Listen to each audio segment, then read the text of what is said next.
Hi, it's been an amazing day today, guys. I hope your day's been good. Let's start off with some great news about my client. My client Phil got his 11th client today. Phil signed up for my 1-year confidence program, what is it, 6 months ago?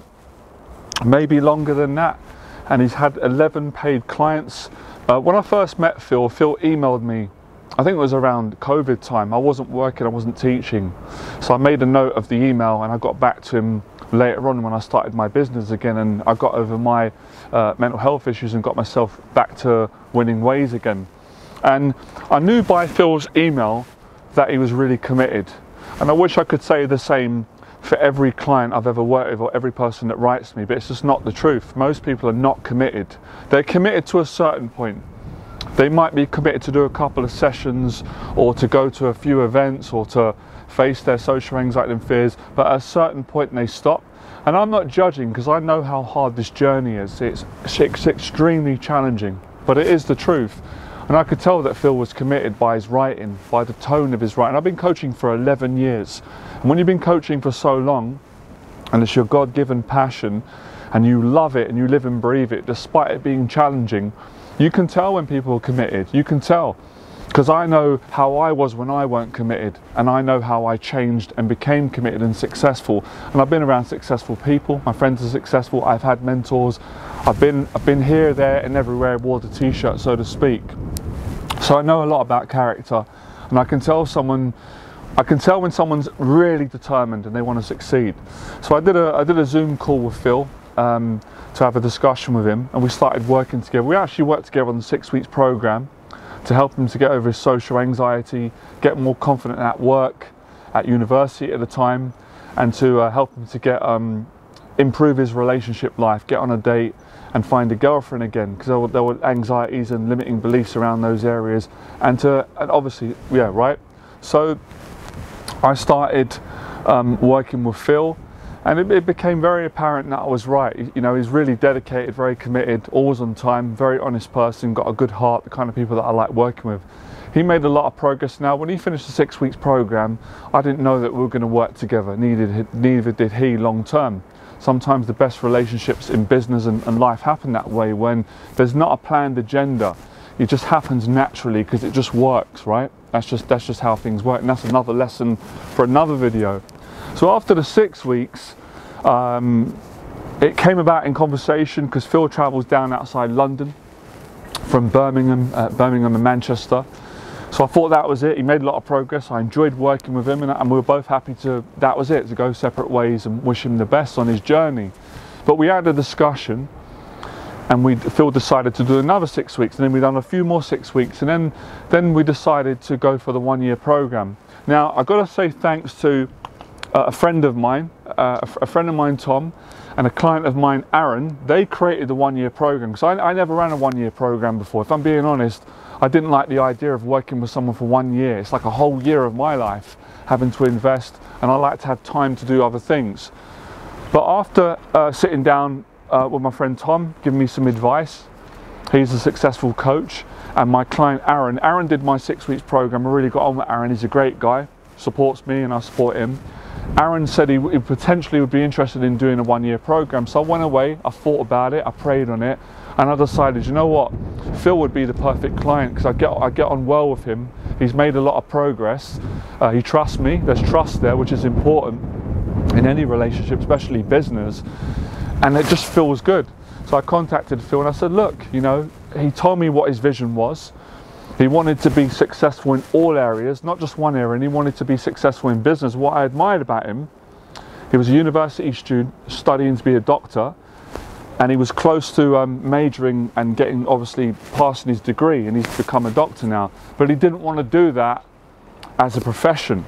He wanted to be an entrepreneur and coach people, right? Coach people like I'm doing, but obviously with his vision. Help other people to overcome social anxiety and live their dreams. So he asked me, he said to me, do you do any sort of business coaching? I said, 100%. I said, actually, I'm just starting business coaching because I was successful in other areas, the dating, relationships, social anxiety, but I'm already starting business coaching. I've got a program for that. I can help you.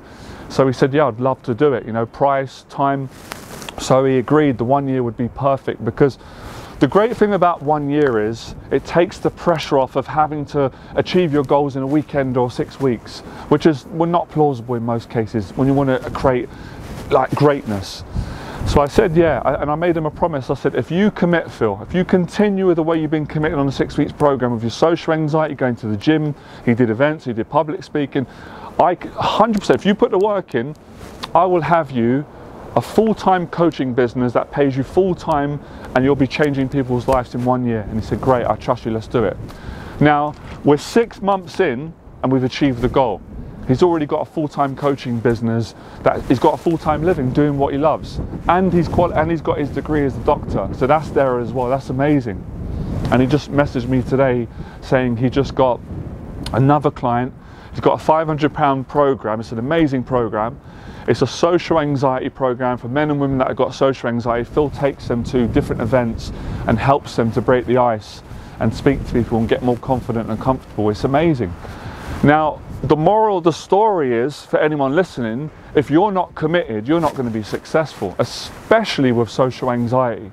So I'm looking for another person like Phil, man or woman, who is committed to changing their life, because I only work with committed people. If you're not committed, then don't waste your time, don't waste my time. Life's too short. And I'm nearly 40 years of age. I know it's hard to believe because I look young. It could be genetics, it could be my mum and dad, they're good looking, it could be the Nivea cream, the hill runs, the boxing, the salmon, the brown rice. It could be a number of many things. But all jokes aside, I ain't got time to waste. Life's too short. I ain't got time to waste people that haven't got the right attitude. And if you haven't got the right attitude, I still help you through all the free videos. If you complain, that's your problem, not mine. I give everything for free. So everything I do in the 1 year program, it's all on YouTube for free. But obviously, most of you are not going to do it. And let me read this. I made a note. This is all my own writing. So for those of you that are interested, and this will help anybody, 1 year confidence program for people with social anxiety. My 1 year program helps and supports my clients to overcome social anxiety and anxiety in general and fear, so they can become confident and achieve their goals and long-term vision. Confidence coaching is about support and guidance toward helping a committed client like Phil and my other clients. I've got another brilliant client doing another 1 year program. I'm not going to say his name because I don't know if he's given me permission to use his name, but he's a brilliant client, he's hard working. So it's about helping and supporting committed clients to overcoming their fears, their anxieties, their self-doubt, their negative beliefs about themselves, so they can become confident and live a successful life. Most people make the mistake of trying to overcome their fears on their own. They try and do it on their own without the help and support of a coach, and they don't get nowhere because it's too much pressure and stress. All successful people have had mentors in their life to help them reach their full potential. Most people are surrounded by negative people who drag them down and discourage them from being successful. The 1 year confidence program is a life-changing investment that will give you so much value. This is not a 1 year investment. This is an investment for your entire future. This 1 year program will help you to transform and be successful in all areas. Example, relationships, career, fitness, discipline, confidence, communication skills, focus, all areas, goal setting, accountability, success in all areas of life. So yeah, Phil's testimony is an example of what someone can achieve if they're committed on my 1 year program. We're only 6 months in with Phil, and Phil got so much value and success that he paid and booked another 1 year. So we're doing a second year, working on some other goals that we set, because there's one thing building a successful business, and I said this to Phil, I thought I was honest with him, and he appreciated it, it's maintaining it, the pressure, the stress. It takes a lot of courage to build a business and to maintain it. And that's something that I learned on my journey, what I struggled with when I had a mental breakdown, and I had to learn certain lessons. I had to get a mentor to learn how to handle the stress and the pressure of all the good, all the challenges, the criticism that comes of having a business, being successful and changing people's lives. So these are the things that I got Phil to do that helped him to be successful, confident. Now he's coaching other people. And these are the things that I teach on all my platforms in no chronological order. So I got Phil to do public speaking. I got him to continue going to the gym and the dieting because he was already doing that before I met him.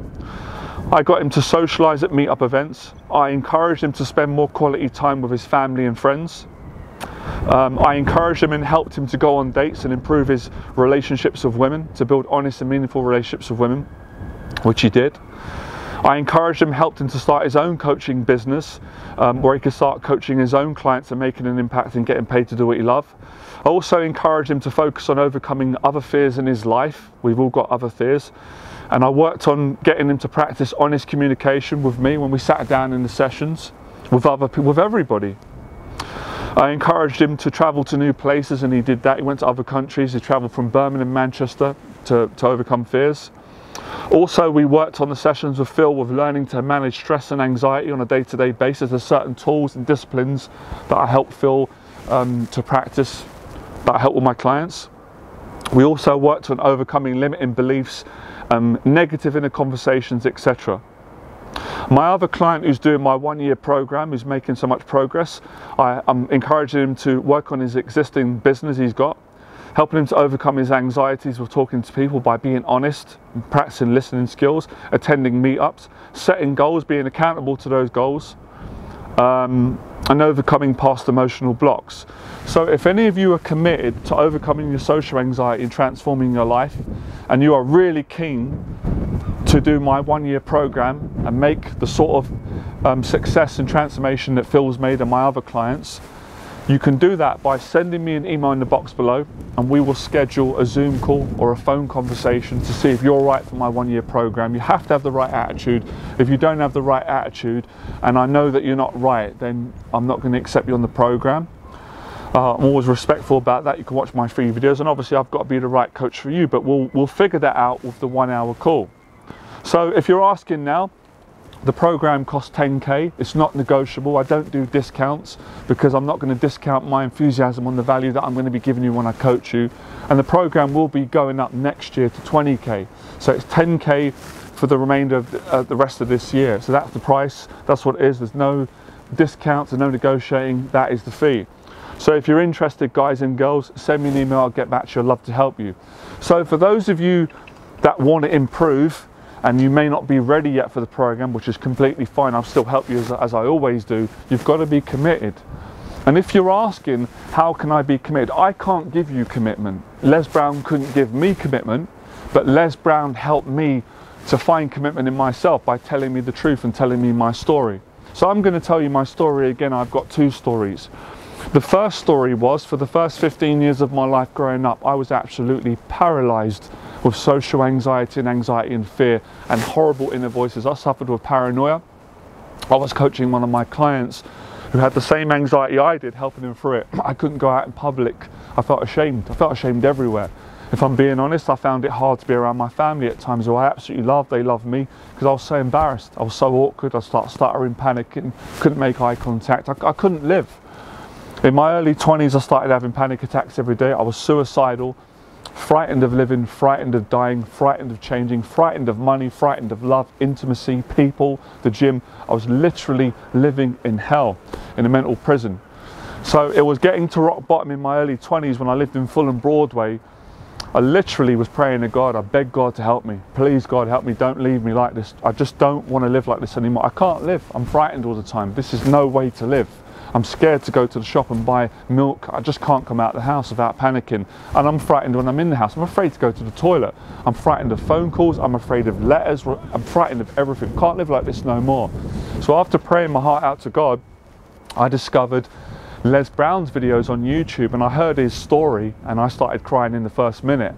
And I cried because his words, he made me feel that I'm not on my own, that there's nothing to be ashamed of. When he said his story about how he overcame being called dumb at school and growing up poor and just being, just feeling worthless, when he explained how he become successful, and when he said those affirmations, it's possible. It doesn't matter what your background is. If you've come from poverty, addiction, struggles, anxiety, being laughed at, being discriminated, you can be successful. If you work hard, if you create a vision, if you're willing to fail again and again and again, you'll be successful. And if you be a good person, go out, work on your communication skills, just face all your fears. So that's what I've done. The crying was relief, it was confirmation. I said it out loud. No one was there, just me and God. And I cried my eyes out. I said, I'm going to make it, I'm going to be successful. I'm going to get a girlfriend. I'm going to make money. I'm going to overcome the voices and opinions of all the people that put me down growing up, feeling disgusting, feeling ashamed. I'm not living like this anymore. I don't care what people think about me anymore. I went out, I faced all my fears, every area that frightened me. First dates, job interviews, public speaking, money, selling, open up around family, the boxing gym, the weightlifting gym, traveling, restaurants, hotels, going to meetups. I went to every area of my life I was frightened in, and in doing so, I gained a tremendous amount of confidence. With about, I'd say about 16 to 18 months in, I turned my life around. I got the love of my life, I got a girlfriend, I moved out of my place, I set my own business up. I started making money coaching other people. I built a global successful brand. I was doing public speaking. You know, my mum was just so proud of me, my family. My mum couldn't believe the change. I got rid of the paranoia. I got rid of the emotional problems. I made new friends. I just turned my whole life around.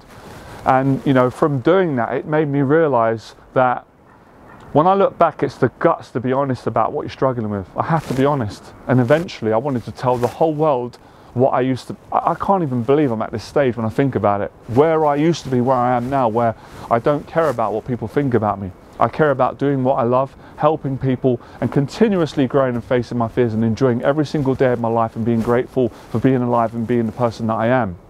So that was the first part of my story. And it sounds like a Hollywood movie, and it was. But there's a catch, like all stories. I thought I'd made it. I thought, oh, that's it now. I'm successful. I've got everything that I want. I didn't know that that was just the start. A big challenge was coming. So in my early 30s, I started to get unwell mentally, and I suffered with a vicious mental health breakdown at age 34. I lost everything. I made a lot of money, but I didn't manage it well. I didn't have that experience, and that's my response. I was irresponsible with money. You know, what can I say? I fell out of gratitude. I lost my faith. Where I started going down not a good path. I became arrogant because I was young and naive, and I let all the arse kissing, sorry my language, get to my head. Everyone told me I was great, and although that's true to a certain degree, I'm not better than anyone, but I'm not below anyone. My ego took over, and I couldn't handle the pressure of the success, the fame, all the money, YouTube. I just couldn't cope, and things caught up me from the past. It was a blessing in disguise. So I had a breakdown. Lost all my money, I lost all my confidence, I couldn't teach anymore, couldn't work, was on welfare, had to go on medication. I was absolutely terrified. You know, one day, I'm at home with my dad, watching this movie, having a great time. We're watching One Flew Over the Cuckoo's Nest with Jack Nicholson. It's about a story about a man who's in a mental hospital. There's quite a comedic side to it, but it's a powerful film. And I remember thinking, watching that with my dad, that could never happen to me. That could never happen to me. You know, it's just your mind, that's your ego. Lo and behold, years later, I'm in a mental hospital, and I'm like, this can't be real. How did I go from being successful, being in love, teaching, inspiring, loving my life, to literally being in hell where I'm frightened I'm going to die? Like, I'm in hell. I'm in my childhood version of hell, and I thought my life was over. And of course, let me get the lighting right. Got to get the lighting right. Of course, you know, when I'm suffering, who do I always go to? I always go back to God. I always get really humbled. So when I was in hospital, I didn't want to take the medication because I didn't like the idea of medication to begin with. And this was not ego, and it certainly wasn't to be cool, because none of you knew about this. I never knew I was going to share it. I had no idea until today. I literally ran out of the cell, went to the desk. I was in a panicking state. You say social anxiety, this is on a level that I've never had fear in my life. I've been in a boxing ring, I've public speaking, growing up in an area of guns and crimes and people threatening they're going to kill me. There was nothing to the fear that I experienced. And I said to the guy at the reception, I said, please, I was crying. I was panicking. I said, have you got a copy of the Bible? Please. I was thinking they're going to say no for some reason, and they said, yeah, we've got one copy. I got the Bible, went back into my room, I just buried my head in it. Laid down. It just felt like I'm on my own. I'm gone, I'm abandoned. And I started going through the chapters. It was the St. James version, because the Bible can be quite difficult for me to read because it's got so many. It was a simplified version. And I went to the chapter of fear, faith, struggle. I started reading it. Within a couple of days, I accepted my situation. I accepted the reality, because at the start you're in denial. You don't want to accept it because you're so frightened.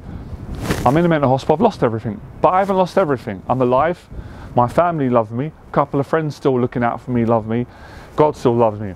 I'm praying every day, I'm getting strength. Don't ask me what. Something in me when I was reading, God told me, I want you to give up. But it didn't mean like give up, like quit, like a loser, but surrender. Accept that you're not well, you need help. You've got to face everything that you've been running from. Because success was a good hiding place to me. All the issues from the past, all the difficult things that used to hurt me with my dad, with the relationship that wasn't great, and I was carrying the pain and the shame, all the bullying, all the feelings of not feeling fully worthy for being successful. Part of me didn't feel I deserved it because of the way I grew up. Growing up poor in a council state, being put down, part of me couldn't accept that I did deserve it, and I'd worked my way to being successful. Mistakes that I made a lot of mistakes in my life. I'm not perfect, things that I had to address, everything come at me. But God just said, don't worry, don't worry, I'm going to handle it. So I got all the help. I got therapy, I spoke to the doctors, every therapy, I said, give me all the therapy, it's all free, I want all the therapy, art therapy, I'm going to get myself well again. I got strength, like it's crazy. In many ways, I felt just as happy in a mental hospital than I did when I was successful. I had loads of money, women at my feet, all that, which I'm not interested in that sort of stuff anymore. I'm just making a point, I'm a changed man. But you understand what I mean, fame, backslappers, everybody wants to be nice to you, you know, when you're successful. You learn that there's not everybody's really genuine, but that's another story for another video. But there's loads of good people out there, and this is a message of hope. There's good people that got me through this, and I just thought it's going to be all right. Obviously, you know, things got better. Me and my dad got closer, and my mum. You know, it's I can't even put it into words. I got strength, and I just remember, obviously I had anxiety, but I weren't terrified no more. I knew I was going to come back. I knew it was going to be a lot of work, and I was going to have to face some serious pain and fear, and I was going to have to face myself, which was frightening, parts of myself that I've been denying my whole life because I rationalized being successful, famous, but I was like, that doesn't mean nothing. That stuff doesn't mean anything to God. And all this stuff that I used to care about, when you're really on the floor, you just care about your family that you love, God, and you just want to be free again. Anyway, so really good people come to the rescue. You know, they were good of me in hospital. Friends helped me financially, my parents, so I could go out and get some flapjacks, Chinese come back. I just got stronger each day, you know, I really did. And reading the Bible gave me strength. And I created a vision. And I said, I promise you, God, I know I always ask you for stuff, and I've asked you for a lot, and I don't always feel grateful. If you help me to get well again, I will share my story. I'm going to be scared when I share it, but I don't care. I'm going to help people because you've helped me. And I'm going to lose the weight. I'm going to get back into my boxing again because boxing changed my life. And I'm going to change my business. I'm going to change certain ways where I'm selfish, I'm ignorant. I was selfish, wasn't always selfish towards my family, just caring about myself and my own ambition. And I'm not a perfect person, I'm still not, but I'm going to be better. And I'm going to follow what you put in my heart. And I realised that I've got to change my teaching. I've got to change a lot of things in my life. It doesn't feel right no more. So I lost the weight, and that's why I'm in a better place now. I lost over 30 pounds, I'm off medication. I love every day. Every day's challenging, but I love it. Having the breakdown taught me about gratitude. It taught me about appreciating what is important in life. And it taught me to not let fear win and to speak about what you're frightened of. And most importantly, the joy of doing what I love, and that's helping people. So that doesn't mean that I'm just gonna, you know, I'm not gonna make any money or I'm not gonna be happy. But I'm not going to lose sight of what's important, where I lost sight on the first part of my journey. But it was the best thing that happened to me. I'm more happier now because I had the mental health breakdown, and I'm getting better at speaking about it. And I want to go on podcast shows, I want to go to schools, I want to go to businesses, and I want to inspire men and women who have suffered with anxiety, depression, to explain to them that they can come back through creating a vision. I'm not going to push my faith on other people because I don't feel that's what God called me to do, but this is my testimony. With faith, whatever's your faith, I respect that. With hard work, if you've got the guts to not care about what people think, you can achieve greatness. So, back to Phil again. You know, it's a miracle that I'm back and I can change people's lives. And I never gave up, although I felt like giving up at times. And the people that I met were amazing along my journey. It's been hard, but I'm glad, because it's made me stronger. And it's, you know, everything that I learned from my dad, the things that I learned from my mum, that I learned from Jeff Thompson, my mentor, from Les Brown, from good people, from clients, from friends, from a girlfriend, previous girlfriend. It's the human spirit. If you never give up, if you never ever give up, well, whatever you're going through, grow through it, get the help. It's a strong person that asks for help. That's a strong man or a strong woman. You get there in the end, you come out a better person. You care about people more because you've suffered greatly and you've been humbled. And I'm not feeling sorry for myself, but I know what it is to suffer, but I know what it is to come back. And that's the testimony of my best success. This is way better. This is nothing what I've done in the first chapter of my life. That was okay on a certain level. It's taken me every bit of strength, and I couldn't have done it without my faith, without Jesus, without God. I couldn't have done it. And I couldn't do it every day. So my passion is to do what I'm doing now, to speak what I've always wanted to do, but at a better level. And I feel more confident than ever because of my faith and because of the work that I've put in and the people that have inspired me. You know, all the people, David Goggins, Tyson Fury, Jeff Thompson, Les Brown, so many good people, Manny Pacquiao, Floyd Mayweather, and they're not all famous people. There's many people in my clients inspire me, Phil inspires me, good people that are, good people that are hard working, you know. So that's what it's about, and that's really what the whole commitment is. It's the courage to stand by what you want to achieve and to work through, because we've all got issues. No one escapes the human challenge. But some people choose, which I respect, I understand. They're going to keep it in, they're not going to speak on it. But that's not what God called me to do. My gift is to speak on fear and give people hope on how they can overcome it, have a better relationship and move forward and live a great life. And that's why I live a blessed life every day. And I don't lose sight of how lucky I am, because I've lost lots of friends to mental health, mental illness, friends that were amazing people, good people. And I saw the suffering when I was in hospital. I said, this ain't going to break me. I'm not letting this define me. I'm not being a victim of anything. I'm going to use it as a positive to go forward and continue to share my story and to enjoy my life and I deserve to be successful. I deserve to make a lot of money because I'm a good person, and I deserve to help a lot of other people. So I had to really work at this and go through a lot of healing, but I am not complaining. This is my gratitude. So you know, this is the story, and I'm going to continue telling it. And that's why it's the best feeling in the world when you get a message from a client who's a good person and they say, your coaching has helped me to be financially free, or you've helped me get a girlfriend, or you've helped me to improve my relationship with my family, or you've helped me to get over bullying, bad relationships. This is what it's about. This is why I dedicated my whole life, after living in literal terror every day, to make an impact on people and to enjoy growing myself. I'm still bettering myself. Although I'm almost 40, I feel like I've got loads more growing to do. There's a lot that I don't know. But in what I teach, I'm an expert in what I do. And I believe God's given me a gift, and I'm the best at what I do. And that's helping men and women who've got anxiety and self-doubt and have been through what I've been through, or something similar, to build confidence and be successful and be the best person they can be. So that's it. Like, share, subscribe, and I'll look forward to seeing you next video. I really appreciate the support. I just want to say, the support and the love that you people have given me through thick and thin, can't thank you enough. Obviously I've had my criticism, and I love the criticism. They're never going to stop me, just motivates me.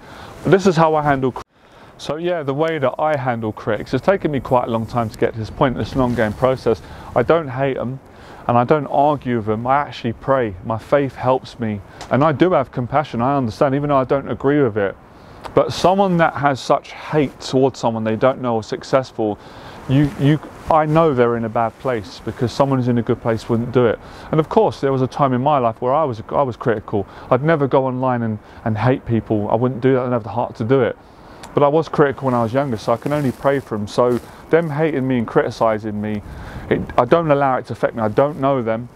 They're in a bad place. It's not a great character to do that.